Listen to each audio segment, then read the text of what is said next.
everyone, I hope y'all are having a great day. When I posted my last video, I got a few really lovely comments that were like, yay, you're back! So glad you're posting videos again! In my head, I was like, oh my god, I've misled these people into thinking that I'm gonna regularly post when I'm about to leave for 3 weeks. So I just got back from a 3-week long trip to South Korea. 3 weeks were great, they were really fun. I gained so much weight. It's gross, I'm gross, let's move on. Yeah, I got back last night and I woke up this morning at 4 a.m. because I'm super jet lagged and I was like, gotta film a video so these people don't think I'm dead again. So today I'm going to be doing a little May book haul. It's super small, it's like 3 books. And then I'm gonna do a May wrap up, and I've never done a wrap up on this channel before. I think it's mainly because I never really read like more than 1 book a month. So this is the first time in like 27 years that I've actually read more than 1 book in a month. So yeah, I'll talk about the books that I read in the month of May, as well as the TV shows that I watched and the movies that I watched. Because let me tell you, when you are on a 15-hour flight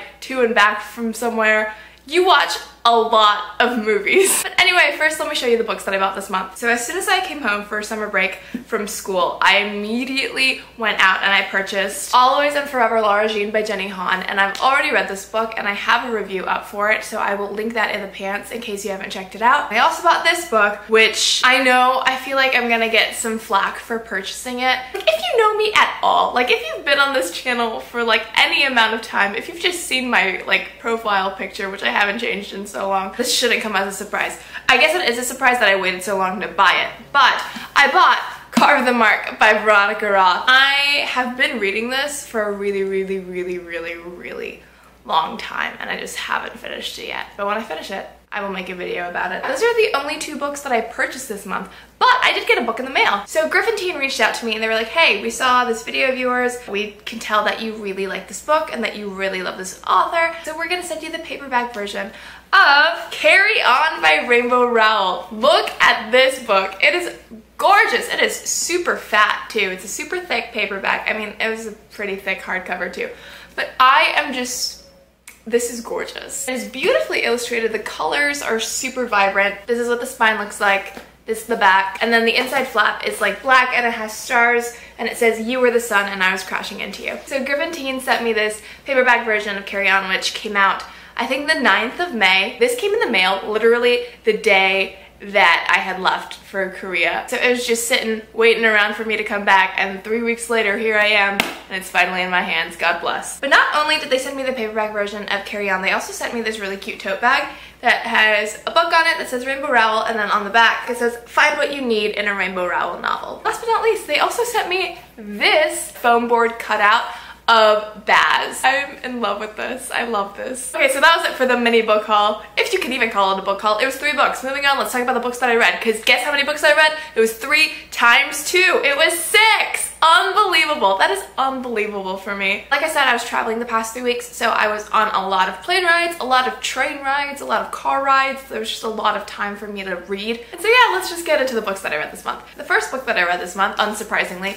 was Always and Forever Lara Jean by Jenny Han. Again, reviews in the pants, not gonna say more about this. The next book I read was a book that I had my eye on for a really long time, and I've been hearing a lot of great things about it, and it's been topping the New York Times bestseller list, which I'm really excited about because it's an important novel and it's so unlike any other YA novel that's out in the market right now, and that is The Hate U Give by Angie Thomas. And this is kind of a response to the Black Lives Matter movement. It's a story about a black girl who witnesses her black friend's death at the hands of a trigger-happy white cop. And it is really moving, it's really powerful. I don't think it was perfect. I didn't really like the writing of it. I think I will do a full-on video review for this book because I just think it's so important to talk about. But yeah, this is just one of those books for me where the message is so great, but then the way it was executed left something to be desired, and I don't know how to like reconcile those 2 things. I do want to recommend this book to everyone, but I will say that I feel like it could have been even better in the hands of a different author. That sounds like a really bad roast. That sounds extremely offensive, and I hate saying it, but that's genuinely how I felt. The next book I picked up in May was On the Fence by Casey West, and I picked this one up in the middle of The Hate U Give because The Hate U Give was just a very emotionally draining, kind of frustrating, a lot of negative emotions flying around kind of read, and so I really needed a lighter reprieve, and so I picked up On the On the West? What? On the Fence by Casey West, which is a YA contemporary novel, and it's about a girl who's a tomboy and she's trying to like balance being a tomboy but being feminine enough to like be a feasible choice as a romantic partner for a boy that she's interested in. It's very, very cliche, very tropey. I don't think it's like a very quality book, but it's exactly what I wanted during that time. So it gave me everything that I was searching for. So I gave it 4 out of 5 stars on Goodreads because like emotionally it was exactly what I needed. But like if you really are going into this book with a critical eye, it'll fall apart because honestly it's very problematic, especially in its monolithic expressions of gender, and like it's honestly not that great of a book, but because it was emotionally exactly what I was searching for at the time, I really, really enjoyed it, which was surprising because I read a lot of Casey West's novels. I think I've read almost all of the ones that she's published, and like it's very I think she's a very meh writer, but I don't know, this book did it for me. Kind of in the same vein as On the Fence, I read Any Boy But You by Julie Hammerly. This is another YA contemporary. After On the Fence, I was still in the mood for like cute, fun books, and so I picked this one up and just didn't enjoy it. It was just not good for me. It's a modern take on You've Got Mail. Instead of exchanging emails, the two leads talk to each other via this mobile game app that's kind of like Pokemon Go, where it's GPS based and you like walk around and find things. I thought the concept was super interesting. I love like the idea of You've Got Mail. It just didn't work for me in this story. I just thought it was very juvenile. The characters felt very flat, very dimensionless, and though there are really, really cute moments, especially near the end of the book, I just thought it was just too juvenile for my taste. Like the writing was weak, the characters were weak, the language was very interestingly childish. It was just not the book for me. Always and Forever Laura Jean, The Hate U Give, On the Fence, and Any Boy But You. Those are 4 new books that I read this month that I hadn't read before, and then I reread 2 books. So near the end of May, for some reason, I was really, really seeking books that would give me comfort and that would make me feel like happy and nostalgic, and so I went way back deep into my YA roots and I reread Twilight by Stephanie Meyer. I reread it as an ebook. I'm holding this physical copy up just, you know, for visual excitement. Twilight is my most reread book, by the way. It is honestly like the root of my love for reading. If I were reading this for the first time right now, I would burn this book and like upon the flames of it, I would roast it so hard. And I recognize its problems, I recognize its flaws, but that does not stop me from loving this series so much. I can never turn my back on Twilight. So I reread Twilight and I didn't stop there because then I went on and reread New Moon too. That's it for the books that I read. Let's move on to TV shows. So I don't really watch that much TV, to be honest. I find it really, really hard to finish a series. I just lose interest. So when shows are only 1 season, I hop on that. So this month I watched 13 Reasons Why, and I read the book ages ago, like countless years ago. So I honestly don't remember that much from the book. I can't tell you how accurate the TV show is. I think it felt kind of accurate, just like very, very, very fleshed out. Like the book was not nearly as detailed as the TV show is. And I thought the TV show was really well produced, not always super well written. The dialogue was kind of cringy sometimes, but I thought it was really, really superbly acted. I thought all the actors were excellent. The only thing that keeps me from recommending this series is that I don't think that the message is all that accurate or all that healthy. Like, I don't think they deal with suicide well. I don't think they do with depression well or mental illness. If you would like an entirely separate video on 13 Reasons Why, like a review of the show, then let me know and I'll do that. Moving on, the second show that I watched is another 1 season only show, at least for now, and that is Dear White People. Love this show.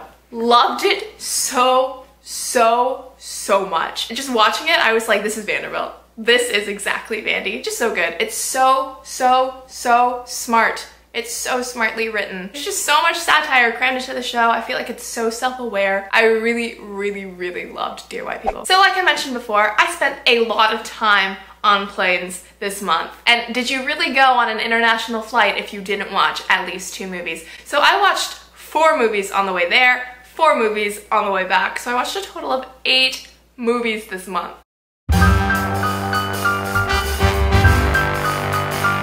So on the way there, I watched Fences, Hidden Figures, 20th Century Women, and Sing. So okay, it's a little generous to say that I watched Fences because I fell asleep in the middle of it, but I watched the beginning and the end of it. And the most striking thing about that movie to me was the performance. Like the performances from those actors, incredible. I watched Hidden Figures. I really enjoyed it. I found it very uplifting, very inspiring. My only problem with it was that it just felt way, way, way too contrived. Like it felt like they were packing this story into a really nice little gift box. They put a cute bow on it. I found myself questioning the historical accuracy of it while I was watching, but you know, overall, really enjoyed the movie. I watched 20th Century Women. That was possibly the most interesting movie that I saw. Out of the 8 movies that I saw this month, 20th Century Women was probably the most interesting. It just did the most things differently. It was like such a different film for me, like in terms of its characters, in terms of its plot, in terms of its structure. It was just very, very interesting. Then I watched Sing because I wanted something fun and cute. And Sing was just meh. It was just meh. I found it like exhausting to watch. I was just not very entertained. So moving on. On the flight back, the first movie that I watched was Lord of the Rings, Fellowship of the Ring. I've never watched Lord of the Rings before. Never watched Star Wars. I've never watched like a lot of classic movies. But I watched Fellowship of the Ring and I thought it was fine. Like I kept comparing it to Game of Thrones. I've only watched the first season of Game of Thrones, by the way. I kept comparing it in my mind to Game of Thrones and comparing it to Harry Potter. And I liked Game of Thrones and Harry Potter more than I liked this first Lord of the Rings movie. Of course, it's completely unfair of me to judge it like that because Lord of the Rings came like way before and Lord of the Rings is like, you know, essential canon crux of fantasy. Yeah, I just thought it was okay. Then I watched 22 Jump Street, which is a sequel to 21 Jump Street. But 22 Jump Street, so funny. I love 21 Jump Street, like the movie, I've never seen the show. But it's so funny. I've rewatched it so many times. Love Jonah Hill and Channing Tatum together. I think they're so hilarious. I literally laughed like 98% of the time. Like I'm sure the people on the plane around me thought I was crazy, but I could not stop laughing. It was so funny. Oh man. After I finished it, I instantly wanted to rewatch it, but I didn't. Instead, I watched Wreck-It Ralph, which I'd never seen before. I watched it because I know one of the screenwriters also wrote Frozen, Jennifer Lee, and so I was like, okay, well, if she wrote Frozen, she probably did a really good job with this movie too. And so I watched Wreck-It Ralph, and I really, really adored it. It was so cute. It was so fun. It's just very innocent in the emotions and the nostalgia that it provokes from the viewer. Like, it was a really gorgeous movie. It was just like a heartwarming movie. Really, really, really enjoyed Wreck-It Ralph. And then finally the last movie that I watched was actually a rewatch. I rewatched La La Land. I've already seen La La Land like 2 or 3 times, but I watched it again because, you know, who cares? Why not? I feel like La La Land is one of those things like wine that just gets better with time. Like the more I think about it, the more impressed I am with the movie. That's not saying it's flawless, but I just really, really enjoy the music of La La Land. Like so much. So that is it. We have reached the close of this video. Thank goodness. I'm sorry it took so long. But yeah, those are the books that I bought and the books that I read and the TV shows that I watched and the movies that I watched. Yep. Those are a lot of things. I consume stories in all different kinds of media. Sorry this video was a mess. I feel like it was very disjointed. But yeah, thank you so much for watching. I hope y'all have a fantastic day and happy reading. Goodbye.